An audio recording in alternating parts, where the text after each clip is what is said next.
Assalamualaikum warahmatullahi wabarakatuh. Selamat pagi menjelang siang.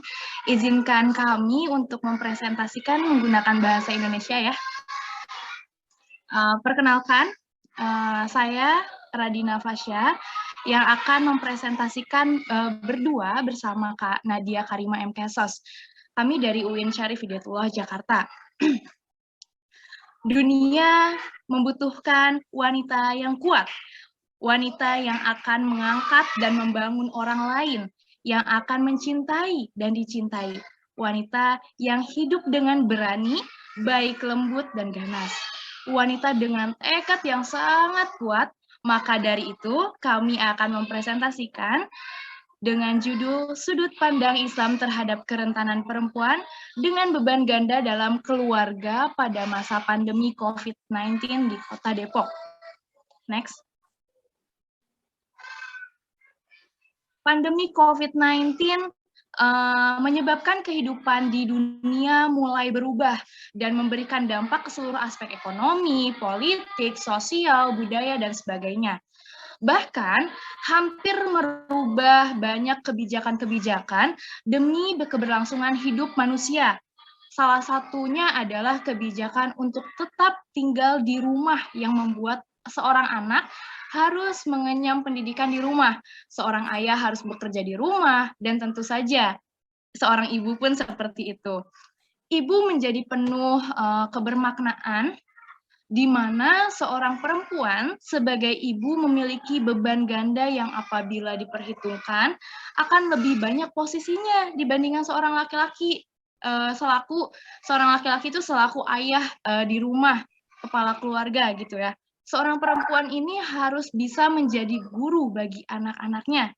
Pelaksanaan rumah tangga, pengaturan ekonomi keluarga, kemudian perawatan dikala suami atau anak sedang sakit, banyak hal lainnya yang menambah beban ganda perempuan di masa pandemi COVID. Nah, Komnas Perempuan memberikan datanya mengenai perempuan yang mengalami beban kerja 2 kali lipat di dalam pekerjaan rumah tangga dan mengalami peningkatan stres dan kecemasan dibandingkan laki-laki dengan angka perempuan sebanyak 57% dibandingkan laki-laki sebanyak 48%. Bahkan data global ini yang terbaru, lembaga yang menangani kesetaraan gender yaitu UN Women yang berdiri di bawah naungan PBB mengatakan bahwa pandemi dapat menghapus perjuangan selama 25 tahun dalam menciptakan kesetaraan gender, di mana berdasarkan data tersebut, kaum perempuan saat ini lebih banyak melakukan pekerjaan di rumah dan menangani keluarganya akibat dari dampak pandemi COVID-19. Di Indonesia banyak 65% perempuan mengaku proporsi lebih banyak waktu mengerjakan lebih dari satu pekerjaan rumah sejak COVID-19 ini. Nah, dalam konteks feminisme, tercatat sepanjang sejarah bahwa kaum perempuan berjuang selalu untuk mendapatkan kesetaraan serta rasa hormat dan hak sama dengan laki-laki. Sehingga tentu ini menjadi tantangan kaum perempuan yang nilai-nilai patriarkinya cenderung dominan dalam ranah publik. Hal ini muncul dalam gender yang seringkali terjadi sampai saat ini menumbuhkan diskriminasi yang diperoleh kaum perempuan. Apa aja? Seperti pekerjaan, di mana penelitian sebelumnya memberikan informasi bahwa kasus diskriminasi terhadap perempuan yang diakibatkan karena adanya bias gender sering masih dihadapi oleh perempuan. Belum lagi perempuan yang menambah beban berupa pekerjaan di luar rumah tangga atau pekerjaan produktif, karena di era saat ini bukan tidak mungkin perempuan memiliki pekerjaan di luar rumah tangga, sehingga menambah beban pekerjaan yang harus dihadapi bagi perempuan di dalam dan di luar rumah tangga yang harus dihadapi selama COVID-19 ini berjalan. Kemudian di sini ada Yang menjadi masalah adalah penyebab kesetaraan gender, kultural atau agama. Tidak hanya kultural, seringkali agama diisukan menjadi penyebab adanya ketidakadilan atau ketidaksetaraan gender yang menyebabkan persoalan beban ganda pada masa perempuan pada masa perempuan ini berujung pada akibat yang kultural dan agama yang dipandang keliru menafsirkan, sehingga banyak stigma negatif yang menyatakan bahwa salah satu unsur yaitu agama yang menjadi penyebab dari perempuan dengan tanggung jawab beban ganda memiliki kerentanan terhadap permasalahan sosial. Next.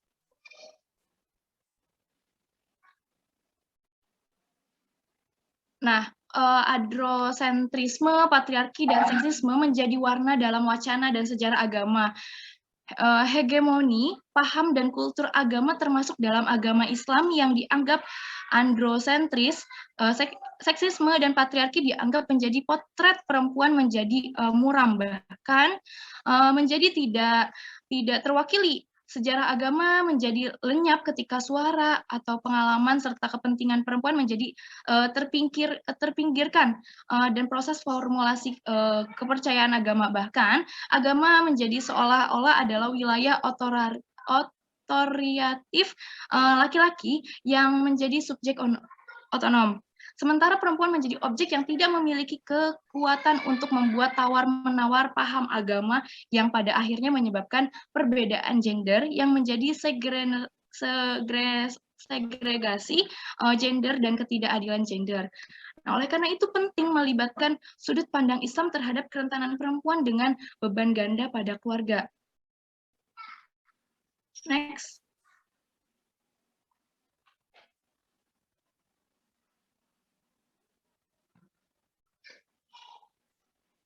Next. Sebelumnya maaf. Di Kota Depok. Dapat dilihat bahwa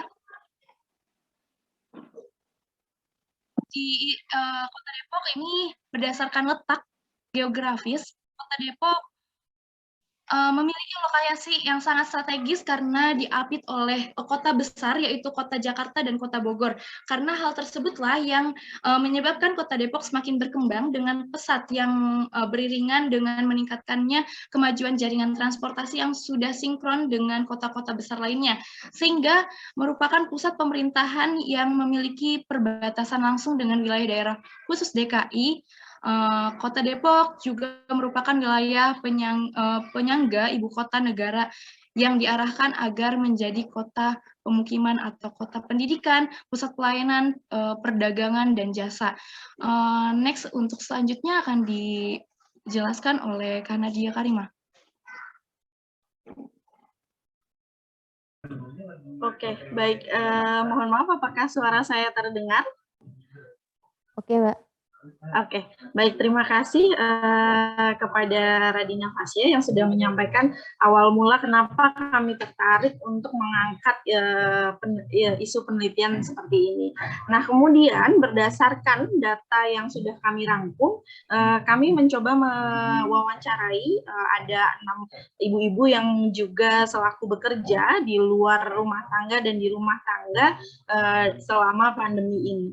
Nah, dari temuan kami adalah secara eksplisit mereka tuh mengatakan bahwa setelah adanya pandemi ini beban mereka tuh bertambah gitu. Mereka merasakan bahwa oke, saya tuh ada peran juga sebagai guru di rumah karena harus mendidik anak yang notabene belum memulai sekolahnya kembali ke sekolah asal gitu ya, jadi harus online.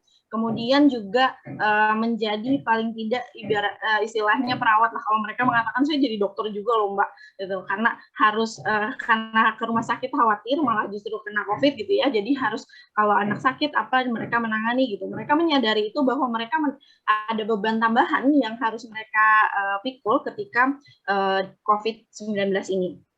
Namun sayangnya di sini ketika kita menanyakan seperti seolah-olah tidak ada nggak sih kesadaran dari ibu-ibu untuk berbagi peran dengan suaminya gitu. Mereka lebih kepada memikirkan bahwa cukup saya saja, suami silakan lebih ke pencari rezeki dan lain-lainnya. Jadi mereka mengatakan kata terbiasa, terbiasa. Jadi kayak sudah, kalau menurut saya ini sudah kultur ya, karena masuknya adalah terbiasa adalah ya sudah mengikuti apa yang ada saja, bahwa biasanya suami mencari rezeki, saya ya udah urusan rumah tangga, padahal bebannya itu bertambah.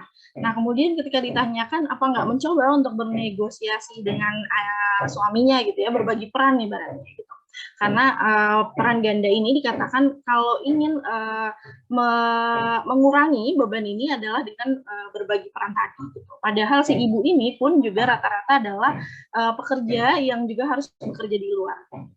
Nah, cuman mereka kayak terbentur pada wilayah ranah bagaimana mereka memahami sosok suami ya sudah bagiannya adalah mencari rezeki dan sosok istri adalah bagian rumah tangga. Itu yang kita temukan di Kota Depok.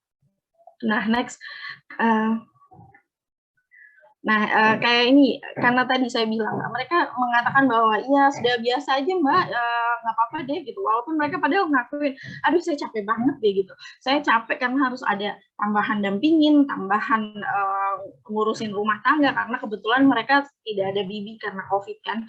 Jadinya mereka mengurus seluruhnya, tapi namun mereka merasakan bahwa ini tuh sebenarnya melelahkan. Terus kemudian ketika kita tanya, perlu nggak sih Bu negosiasi nih sama suami, berbagi peran gitu, mereka enggak gitu. Jadi kayak ada ya udah pada ininya saja gitu ya, pada struktur, pada kemampuan mereka sendiri saja gitu masing-masing gitu. Nah, kemudian jadi menariknya adalah kalau disebutkan sebelumnya bahwa sebenarnya ketidaksetaraan itu kan katanya adalah kultur dan agama. Nah, di sini kalau di Kota Depok saya melihatnya hanya pada kultur gitu. Sehingga agama ini juga menarik gitu, karena ketika saya tanya agama sebenarnya bikin ibu jadi repot nggak sih, setahu ibu bagaimana gitu ya, secara dari dia bilang enggak kok gitu, agama ya memang saya tahu kalau agama itu tidak membuat perempuan menjadi semakin terpuruk gitu. Jadi artinya sebenarnya kepengetahuan mereka terhadap isu agama yang menyebabkan isu gender ini menurun gitu misalnya, itu sebenarnya nggak ada. Cuman sayangnya memang tidak didasari dengan pengetahuan yang lebih kuat gitu. Seandainya mereka tahu kalau di agama itu sebenarnya ada pandangan untuk boleh kok berbagi peran gitu, boleh kok saling tolong menolong. Mungkin next. Boleh next. Oke. Nah, tadi sebelumnya sempat kalau dari teori yang ada, kami juga menggunakan studi literatur yang ada. Kalau di Faki mengatakan bahwa banyak sekali ketidakadilan kepada perempuan yang sumbernya adalah dari stereotip yang bisa didasarkan pada keyakinan keagamaan. Nah, memang sebenarnya ada, tapi sekali lagi mereka tidak ada sedikitnya dua yang menyatakan bahwa ya memang kalau agama itu kan nyuruh kita sumur kasur dan itu kemudian kalau suami rezeki gitu, tapi hanya sebatas itu. Jadi mereka tidak bisa menyebutkan surat, mereka tidak bisa menyebutkan hadis, dan mereka jadi hanya sebatas itu. Namun lebih banyak cenderung kepada enggak, agama bukan yang menjadi sumber bagi ketidaksetaraan perempuan seperti itu. Boleh lanjut? Nah, kemudian di sini saya sedikit mengutip surat bahwa ada di surat At-Taubah, ini berdasarkan studi literatur yang kami cari juga, bahwa dan orang-orang yang beriman, laki-laki dan perempuan, sebagian mereka menjadi penolong bagi sebagian yang lain. Mereka menyuruh yang ma'ruf, mencegah yang munkar. Jadi artinya boleh kok untuk saling tolong-menolong gitu ya. Ini saja tidak disebutkan sebenarnya secara eksplisit bahwa di rumah tangga gitu. Namun setidaknya kalau di luar saja boleh, apalagi di rumah tangga. Jadi nggak ada salahnya untuk berbagi peran. Pada intinya seperti itu. Lanjut. Boleh lanjut lagi. Nah, literatur yang ada juga sebenarnya mengatakan bahwa agama Islam sebenarnya tidak memperdebatkan peran dan kiprahnya perempuan. Justru agama Islam itu mengangkat harkat dan martabat perempuan. Karena itu penting untuk melahirkan pemahaman agama yang lebih adil terhadap perempuan dengan menginklusi kesetaraan. Jadi penting juga ternyata bahwa perempuan tuh harus tahu lebih dalam sih ayat atau riwayat-riwayat hadis atau sebagainya terkait dengan bagaimana sih kita harus peran kita di rumah tangga gitu ya, seperti apa harusnya sehingga mencegah ada keterpurukan perempuan akibat beban ganda ini terutama di selama COVID. Kesimpulannya next.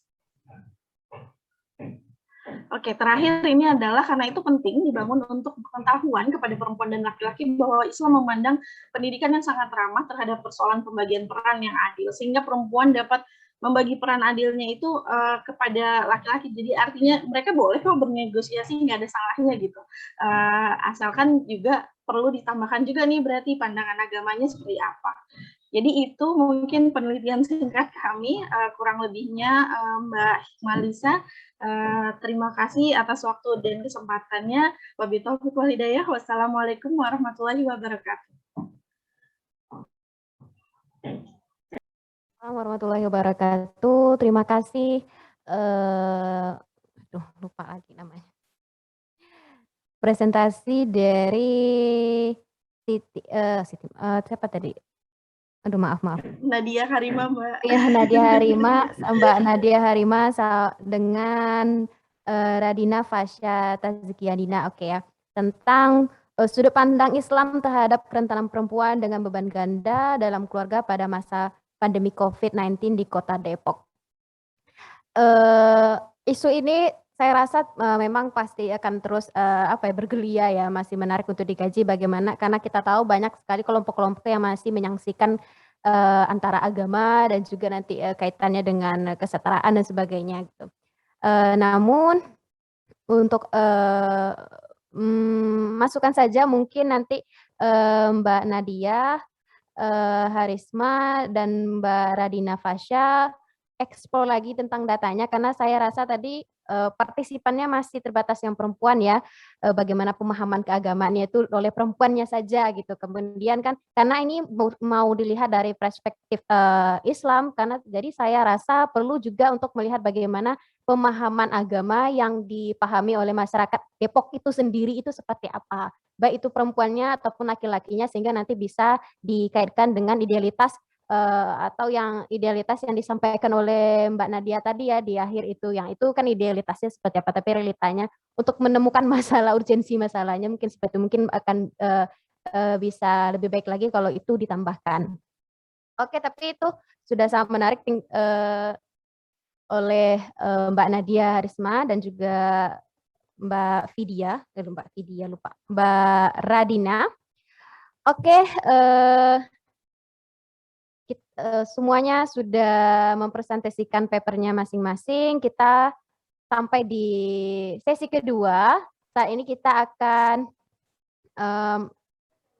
Q&A ya, saya tanya jawab. Saya rasa di chat room itu sudah ada 2 pertanyaan yang muncul.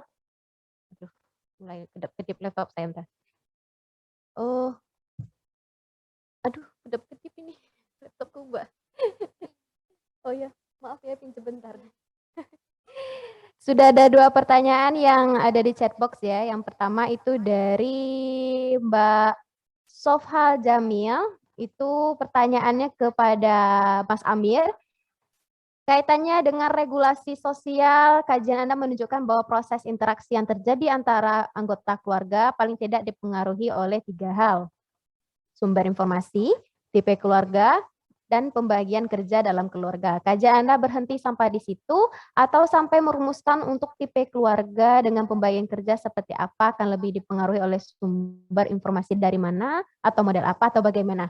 Oke, Mas Amir, sepertinya sudah baca pertanyaannya ya. Benar. Oke, silakan Mas. Okay. Dijawab pertanyaannya. Okay, thank you for the question. Before I answer it, may I have a permission to answer it in bahasa, because I think I will more comfortable to answer in bahasa. Oke.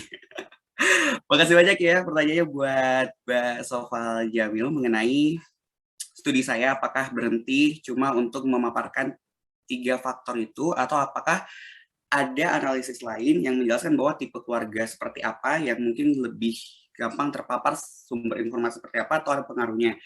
Yang bisa saya jawab untuk Mbak Sofa Jamil, penelitian kami memang cuma berhenti untuk menjelaskan 3 faktor itu saja. Tapi hal unik yang bisa aku bagiin ke teman-teman partisipan di sini saat melakukan penelitian, ini kan kita melakukannya di 3 keluarga dengan 3 daerah yang beda-beda, yaitu Depok, Makassar, dan juga Malang.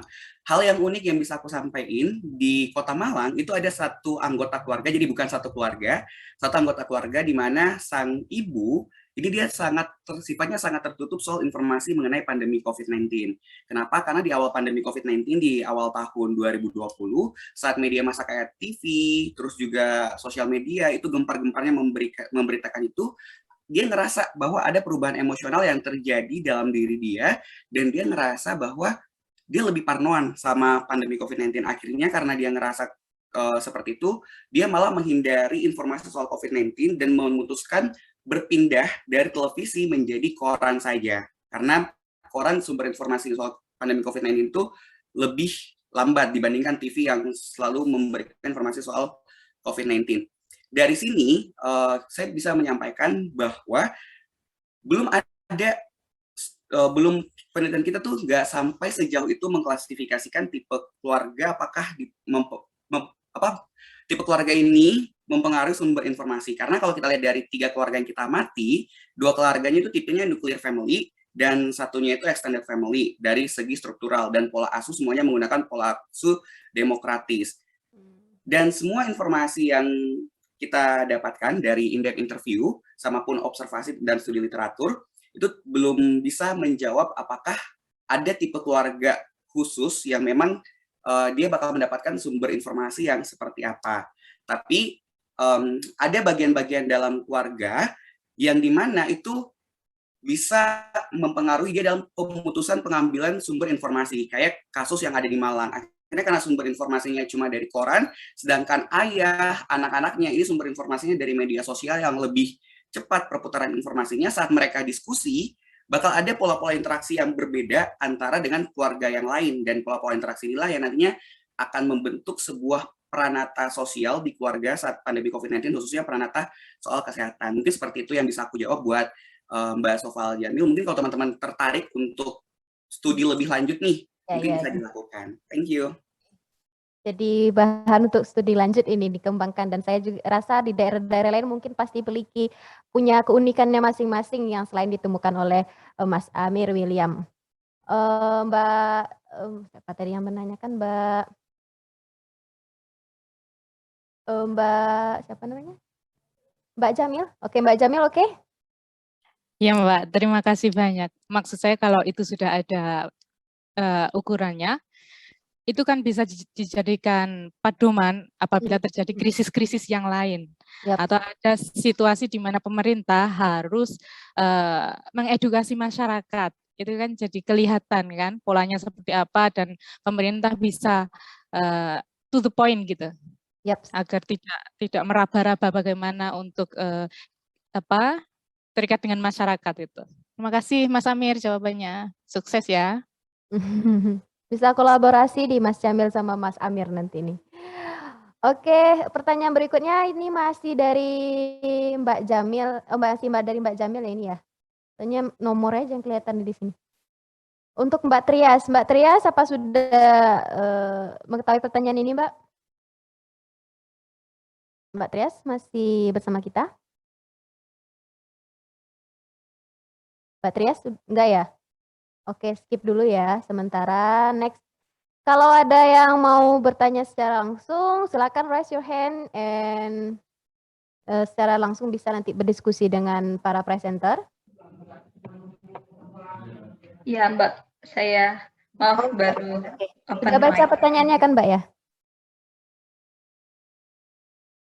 Boleh diulangi lagi Mbak pertanyaannya? Dalam konteks masyarakat Indonesia terdapat adat ketimuran yang melekat dalam budaya masyarakatnya. Dari situ saya melihat pada realita bahwa paling tidak ada 2 cara pandang masyarakat dalam menyikapi seks.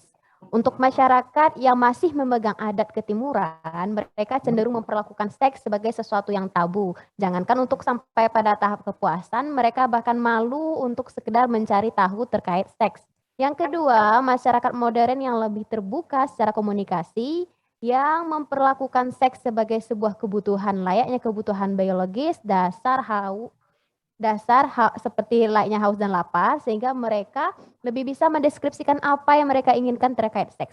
Nah, apakah Anda menemukan fenomena ini selama penelitian dan bagaimana Anda memposisikannya? Ya, izinkan saya menjawab dengan bahasa, mungkin akan Ya, membantu silakan. menjelaskan lebih clear. Ya, di dalam proses penelitian ini memang saya menemukan kendala terkait keadat ketimuran tersebut karena saya melakukan preliminary research sebelumnya, sebelum saya mengambil data kuantitatif dengan menyebarkan skala begitu. Jadi saat saya mau memulai untuk in-depth interview, mereka kurang bisa terbuka secara fluent ya, secara oral untuk mendeskripsikan bagaimana perasaan mereka, bagaimana hasrat mereka, bagaimana yang kebutuhan-kebutuhan seksual mereka. Nah, kemudian oleh sebab itu saya mencoba dengan mengganti metodologinya, maksudnya menyesuaikan dengan mereka dengan angket di awal untuk memudahkan mencerahkan mereka dengan uji coba alat ukur.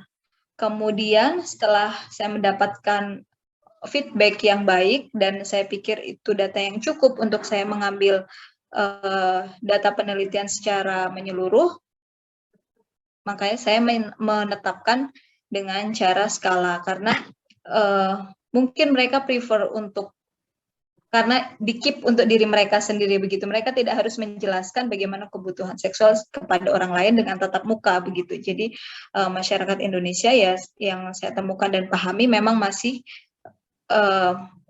tabu untuk membicarakan di depan orang lain, di depan umum. Tetapi ketika mereka refleksi atas diri mereka sendiri atau bahkan dengan pasangan, itu menolong dengan mengisi kuesioner atau angket. Dan temuan kedua adalah saya menemukan feedback saat saya menyebarkan kuesioner dengan Google Form, kemudian ada nomor telepon yang bisa dihubungi dan mereka banyak menghubungi saya untuk akhirnya berkonsultasi begitu. Jadi hal yang menarik bahwa sebenarnya masyarakat Indonesia memiliki kebutuhan yang besar untuk bisa membicarakan kebutuhan seksual ini dengan profesional ya, maksudnya secara profesional dan tidak ada intensi untuk membuat sebuah lelucon. Karena di masyarakat Indonesia ini kadang di lingkungan kerja, di lingkungan tempat mereka sendiri, hal-hal seksualitas hanya dianggap sebagai hal yang lucu, untuk lucu-lucuan, lelucon tanpa merefleksi bahwa itu hal yang ya seperti yang disampaikan tadi oleh si penanya bahwa ini adalah kebutuhan dasar juga secara piramida Maslow. Seksualitas adalah salah satu dari bagian kebutuhan fisiologis manusia begitu dan harus dengan penjelasan yang komprehensif begitu untuk masyarakat Indonesia agar tidak menjadi tabu. Dan kemudian yang ketiga adalah akhirnya terbuka ruang-ruang diskusi di rumah tangga masing-masing begitu tentang kebutuhan seksual dan kepuasan yang mereka ingin capai begitu. Jadi penelitian saya akhirnya membuka ruang diskusi itu di setiap rumah tangga dan saya merasa oh berarti hal seperti ini perlu untuk dibuka di depan umum bahwa hal yang baik juga untuk membicarakan sehingga menolong mereka untuk bersikap asertif kepada pasangannya ketika mereka memiliki kebutuhan atau bahkan tidak sedang dalam mental yang sehat untuk melayani atau melakukan hubungan seksual begitu dengan pasangannya. Jadi itu akan membantu masyarakat untuk lebih sehat begitu baik secara fisik dan juga mental dalam menyikapi kebutuhan seksual ini. Begitu dari saya. Atau ada pertanyaan yang terlewat yang saya belum cover? Sudah Mbak. cukup Mbak Trias. Oke, Karena terima tadi kasih. kajiannya kan kepuasan ya. Ya. Kemudian kalau untuk biasanya laki-laki itu kalau pas butuh melakukan itu langsung gitu aja. Sedangkan perempuan itu perlu di treatment di luar di luar apa ya? Di luar ketika mau melakukan itu seperti sentuhan ketika pagi sampai sore seperti itu. Nah, itu yang kalau kemudian masyarakat tradisional tidak bisa mengutarakan keinginannya itu akan berimbas pada kepuasannya. Makasih Mbak Trias. Ya, sama-sama Ibu. Terima kasih pertanyaannya. Sudah clear ya dari Mbak Trias dan juga itu penjelasan yang cukup baik ya.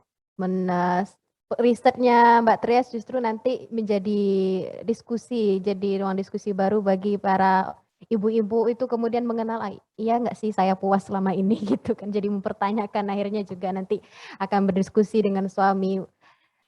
Nah seperti oke. Selanjutnya ada pertanyaan ketiga ya ini dari Henry Harlan. Topik yang menarik, pertanyaan untuk Mbak Siti Mariam. Seperti Mbak yang moderator sampaikan bahwa di masa kini dinamika definisi kecantikan sudah sangat fluid, di mana representasi kecantikan yang beragam lewat media saat ini mulai beragam. Plus di media sosial juga banyak gerakan untuk mengajak wanita-wanita untuk bangga dengan warna kulit mereka. Menurut Anda, apakah ini adalah suatu keberhasilan gerakan ataukah sebenarnya ini bagian dari agenda kapitalisme untuk memperluas pasar produk dengan membawa narasi diversity? Thank you. Oke, mungkin bisa dijawab. Halo, oke, terima kasih atas pertanyaannya. Sebenarnya ini juga sempat saya singgung tadi di PPT. Nah, sebenarnya ini kalau berbicara seperti apakah itu termasuk pada keberhasilan gerakan atau kapitalis. Nah, menurut saya itu mungkin bisa pada gerakan kapitalis ya, karena bagaimana skincare ini dapat menarik kepada konsumen untuk dijadikan produk yang bisa digunakan oleh para konsumen. Nah, tapi dalam perkembangannya seperti yang dibilang oleh Mbak moderator tadi, bahwa sekarang representasi mengenai standarisasi kecantikan mungkin lebih banyak lagi, tidak hanya berkulit putih yang saya sebutkan tadi hanya di era 70-an, mungkin yang banyak saya singgung di era itu. Namun dalam perkembangannya ini seperti yang di PPT bahwa ada salah satu juga gerakan Black is Beauty. Nah, dalam perkembangannya itu pun bahwa orang-orang yang memiliki kulit hitam mereka justru bangga dengan orang-orang yang berkulit hitam. Bagaimana saat itu standar kecantikan tidak terikat lagi oleh standar kecantikan perempuan di era 70-an. Seperti itu. Sudah. Silakan Mbak, siapa tadi? Mbak atau Mas ini, Henry Harlan. Maaf ini saya kurang ngerti. Mas, Mbak. Mas. Oh iya, Mas. Oh maaf, sorry Mas Henry. Gimana? Ya, iya. Silakan kalau mau lanjutkan. Ya, ini bisa jadi salah satu topik baru yang menarik untuk kita sama-sama melihat bahwa oh ya ada semacam dinamika gitu antara perdebatan mengenai definisi yang cantik atau yang tampan atau yang good looking lah. Lalu kemudian bagaimana pasar memanfaatkan itu untuk ya bisa dikatakan untuk memperluas jangkauan produk mereka, dan pada akhirnya kita nggak bisa lari lagi gitu dari pasar gitu. Pasar yang mendefinisikan kita. Ya mungkin itu saja sih mengenai gerakan-gerakan perlawanan dan lain-lain, mungkin itu bisa jadi salah satu topik baru juga, topik menarik lain juga. Ya, makasih. Oke, thank you Mas Henry, dan juga itu harapan kita dalam konferensi ini ya, kita akan menemukan ide-ide baru untuk riset-riset selanjutnya. Mungkin tadi juga masukan ya ke Mbak Mariam ya untuk nanti lebih eksplor lagi tentang bagaimana mungkin perkembangan periklanan saat ini ya Mbak Mariam ya untuk di papernya. Iya, terima kasih. Sebenarnya di paper ini juga eh, yang saya sebutkan itu ada salah satu buku yang berjudul Public Health and the Comfort, bahwa itu di dalam buku itu juga menerangkan bahwa orang-orang yang berkulit putih dan orang-orang yang berkulit hitam, bahwa orang-orang yang berkulit hitam ini nggak melulu mendapatkan diskriminasi seperti itu. Oke, good, thank you Mbak Mariam. Oke, Ya, sepertinya ada satu lagi ya ini. Dari Francisca Eli, pertanyaan untuk Mbak Halida Zainal Fahira.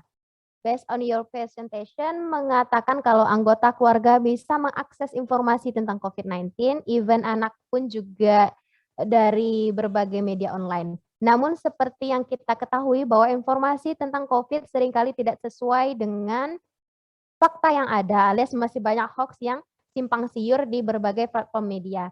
Menurut Anda, bagaimana peran keluarga dalam hal ini supaya anggota keluarga yang lain tidak menerima informasi yang salah? Lalu bagaimana pendapat Anda jika situasinya keluarga tersebut berasal dari keluarga yang gagap teknologi? Oke, silakan. Okay. Thank you for the awesome question, but let me try to answer it in bahasa because I'm more comfortable with it. Jadi, iya, bagaimana peran keluarga itu untuk bisa agar anggota keluarga itu tidak mendapatkan informasi yang salah seperti itu ya. Jadi, kalau semisalkan dari informan yang saya dapatkan, itu setiap anggota keluarga itu memiliki satu panutan, maksudnya ada satu tokoh di dalam keluarganya itu yang memang dia tuh sangat-sangat mengerti, gitu. Nah, jadi, kalau misalkan dari informan yang saya dapatkan itu, ayahnya itu salah satu adalah aktivis dari kesehatan gitu di Kota Depok, gitu. Nah, jadi, dari itulah, para keluarga itu akan memvalidasi informasi yang dia dapatkan, gitu. Tapi juga, si ayahnya itu bilang bahwa memang banyak sekali informasi yang ditutupi gitu oleh pemerintah. Maka memang sebenarnya dia juga meminta untuk agar pemerintah itu lebih detail untuk memberikan informasi gitu, agar masyarakat pun akhirnya yakin dengan misalkan contohnya vaksin waktu itu. Jadi masih banyak di Depok itu juga yang tidak begitu yakin dengan vaksin gitu, tapi karena adanya regulasi dari pemerintah, akhirnya mereka terpaksa untuk divaksin gitu. Sedangkan mereka juga masih mempertanyakan di saat vaksin itu, kenapa sih ini harus divaksin gitu? Emang isi dari vaksin ini apa gitu? Ada juga yang memang akhirnya dia mengkonfirmasi kepada saudaranya yang memang dia seorang dokter gitu. Jadi dia akan mengkonfirmasi itu dari orang-orang yang memang memiliki pengetahuan mengenai COVID-19 itu, yang dirasa memiliki pengetahuan itu karena memang dia salah satu tokoh yang emang dapat dipercaya gitu. Nah, terus bagaimana kalau semisalkan keluarganya itu berasal dari keluarga yang gagap teknologi gitu. Nah, seperti yang sudah saya jelaskan tadi gitu, walaupun memang gagap teknologi, tapi karena sekarang itu baik orang tua yang sudah lansia pun itu mungkin ada yang diberikan HP atau gadget oleh anaknya gitu untuk saling berkomunikasi satu sama lain. Nah, mulai dari situlah akhirnya informasi didapatkan gitu. Jadi dari keluarga yang lain gitu. Jadi saling memberitahukannya seperti itu gitu. Mungkin itu yang bisa saya jelaskan. Bila memang ada yang kurang bisa dipertanyakan kembali. Terima kasih Mbak Francisca. Oke, Mbak Francisca.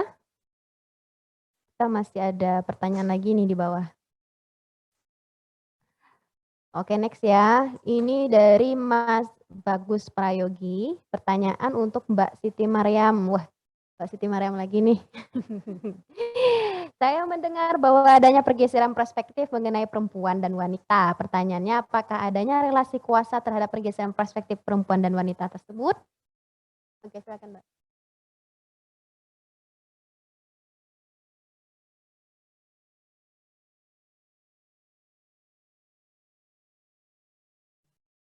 Oke, terima kasih atas pertanyaannya.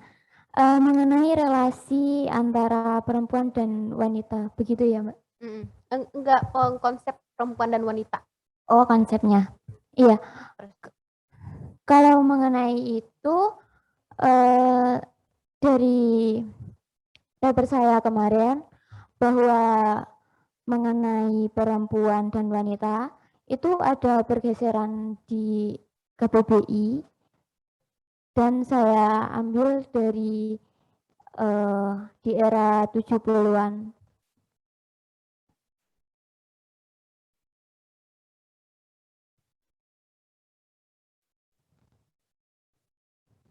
Bahwa wanita mengandung konotasi yang lebih terhormat dan positif pada masa Orde Baru dibandingkan dengan kata perempuan, bahwa pada masa itu kata wanita lebih diunggulkan, seperti para pejuang wanita, terus ada salah satu lembaga yang menggunakan kata wanita dibandingkan perempuan. Nah, sedangkan kalau di KBBI itu kata perempuan lebih didefinisikan sebagai orang, manusia yang memiliki vagina, dapat menstruasi, hamil, dan melahirkan. Nah, sedangkan wanita didefinisikan sebagai perempuan itu merupakan kaum dewasa, kaum putri. Nah, di sini saya juga belum mendapatkan clue-nya, karena di sini juga saya menggunakan standarisasi kecantikan dari era per era, sedangkan saat ini pemaknaan perempuan dan wanita di KBBI pun sangat berbeda dengan yang dulu, bahwa ada beberapa fenomena di media sosial bahwa kata perempuan ini pun kurang relatif digunakan kalau kita mengajunya kepada KBBI. Seperti itu. Oh, oke, thank you. Mungkin ini juga tadi yang sudah saya sampaikan di catatan yang mungkin nanti perlu ditelaah lagi ya, sama tadi yang papernya Mbak Siti Maryam, bagaimana polemik tentang wanita dan perempuan. Itu tuh sejarahnya dari Orde Baru, juga dari awal muncul sampai Orde Baru, kemudian KBBI, dan selanjutnya sampai sekarang itu ada relasi kuasa, ada politik yang bermain dari penggunaan kata tersebut, dari wanita kemudian dianggap sebagai sebuah objek, atau dan kemudian perempuan dianggap sebagai sebutan yang lebih equal dengan kata-kata laki-laki dan sebagainya. Itu nanti mungkin secara lebih detail lagi mungkin kembali membaca beberapa referensi dulu terkait penggunaan kata wanita dan perempuan kalau dilihat dari segi sejarah. Oke, itu dulu ya Mbak Maryam, karena kita terbatas waktu. Ini ada yang terakhir ini, ini kayaknya sepertinya masih ke Mbak Maryam. Oh iya. Ketika Miss Glow mengangkat Babe Cabita dan Marcel sebagai brand ambassadornya juga menjadi hal menarik terkait konsep ganteng. Oke, Mas Agus, ini mungkin kayaknya cuma menambah perspektif lain ya. Kalau misalnya tadi mungkin papernya Mbak Maryam mengangkat tentang standarisasi kecantikan. Wah, ada riset baru yang perlu juga dikembangkan bagaimana standarisasi kegantengan ya. Mungkin ini usulannya Mas Agus Saputro. Ya. Iya, terima kasih. Menarik juga ya, karena gini sih, kalau kita melihat iklan produk kecantikan, apalagi MS Glow ini kan rata-rata ini kan skincare-nya untuk perawatan tubuh, kulit. Nah, biasanya kan lebih kepada kulit-kulit putih. Nah, tapi kalau di brand ambassador sama Babe Cabita itu juga menarik sih jika dikaji gimana ya? Dikaji lagi, oke. Iya, dikaji lagi. Seperti itu. Oke, thank you Mr. Agus untuk pertanyaannya juga Mbak Maryam. Okay, finally we come to the end of the panel session. Actually we still have many questions, but we don't have enough time to discuss more right now. But at least from this panel, we can see how the pandemic impacts our social relation, especially in gender and family relations. So we hope from this panel session, hopefully we have to do research of this topic, and to the speaker also get many feedback for their paper. And last but not least, I would thank to our all great presenter, all the participants. Finally, give the applause for the speaker and for you all. And after this, we still have another interesting topic. So please stay in the room and enjoy the program. Thank you. Wassalamualaikum warahmatullahi wabarakatuh.